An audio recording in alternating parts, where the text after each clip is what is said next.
Welcome to కీటాక్స్. సంపద సృష్టి real estate మీదే దృష్టి అనే మాట మనం తరచుగా వింటూ ఉన్నాం. అంటే సంపద సృష్టిస్తామనే పేరుతో కేవలం రియల్ ఎస్టేట్ వ్యాపారం మాత్రమే చేయాలి అనుకోవటం. ప్రభుత్వాలే అలాంటి పాలసీలు అనుసరిస్తే గనుక పరిణామాలు ఎలా ఉంటాయో మన కళ్ళ ముందు ఒక లైవ్ ఎగ్జాంపుల్ కనపడుతోంది. అది చూస్తే గనుక మన భవిష్యత్తుకి అసలు ఛాలెంజ్ ఏంటి అనేది మనకి క్లియర్ కట్గా అర్థమవుతుంది. ఇది రాజకీయాలతో సంబంధం లేని కేవలం భవిష్యత్తుకి మన జీవితాలకి మాత్రమే సంబంధించిన ఒక కీలకమైన విషయం. నిష్పాక్షికంగా చూడండి, నిజాలు తెలుస్తాయి, మీ అభిప్రాయాలు ఆ తర్వాత చెప్పండి. దిస్ ఈజ్ కీటాక్స్ ఫర్ యూ.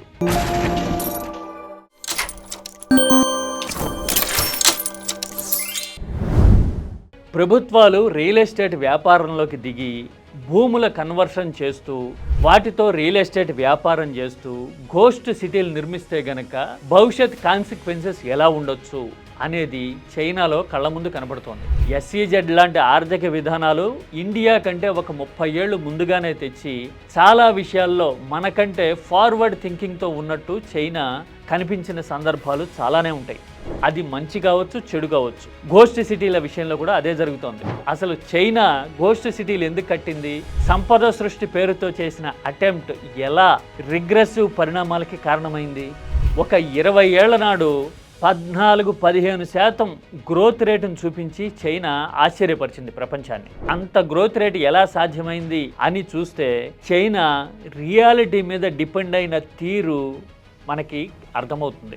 అన్ని రాష్ట్రాల్లోనూ స్థానిక ప్రభుత్వాలు పూర్తిగా రియల్ ఎస్టేట్ మీద పడ్డము, వ్యవసాయ భూముల్ని రియాలిటీలోకి కన్వర్ట్ చేయడము, కన్స్ట్రక్షన్ చేయడము, కానీ విని ఎరుగని రీతిలో సిటీల నిర్మాణం చేయడం అనేది చైనా చేసింది. ఇలా ఎందుకు చేశారు అంటే అర్బనైజేషన్ చేస్తున్నాము అని చెప్పడం ఒకటైతే, మా దగ్గర అర్బనైజేషన్ ర్యాపిడ్గా జరుగుతుంది కాబట్టి వచ్చి పెట్టుబడులు పెట్టండి అని విదేశాలను ఆకర్షించవచ్చు అనే ఉద్దేశంతో చైనా ఇలాంటి వ్యూహం అనుసరించింది. వీటన్నిటికీ తోడు ప్రజలకు కూడా ఏకైక ఇన్వెస్ట్మెంట్ సోర్స్గా రియల్ ఎస్టేట్ మాత్రమే ఉంది చైనాలో. మిగతా రంగాల్లో సాధారణ ప్రజలు పెట్టుబడులు పెట్టేందుకు అవకాశాలు తక్కువ, లిమిటేషన్స్ ఉండటం వల్ల. అందుకోసమే ఇటు ప్రజల సొమ్ము, అటు ప్రభుత్వాల ఫోకస్, పబ్లిసిటీ అంతా రియల్ ఎస్టేట్ మీదకి వెళ్ళేసరికి చైనాలో ఘోస్ట్ సిటీలు తయారయ్యాయి. అంటే కొత్త కొత్త నగరాల నిర్మాణం జరిగింది. ఇలా జరుగుతున్నప్పుడు పెట్టే ఖర్చులతోనూ వేసే ట్యాక్సుల రూపంలోనూ ప్రభుత్వాలకు కూడా ఆదాయం రావడము, అది జీడిపికి కాంట్రిబ్యూట్ చేయడం వల్ల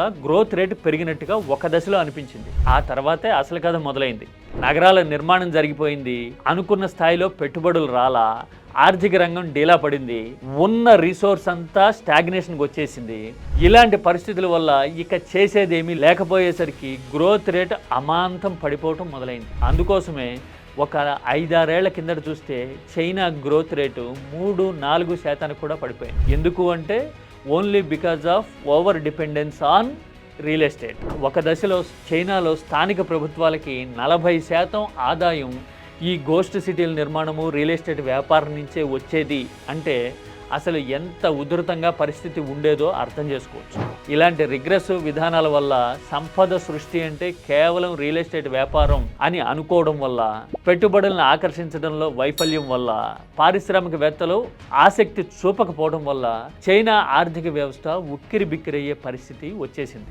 ఇప్పుడు చైనాలో 6 కోట్లకు పైగా ఇళ్ళు ఖాళీగా ఉన్నాయి అనేది ఒక అందాజుగా వినిపించే అంచనా.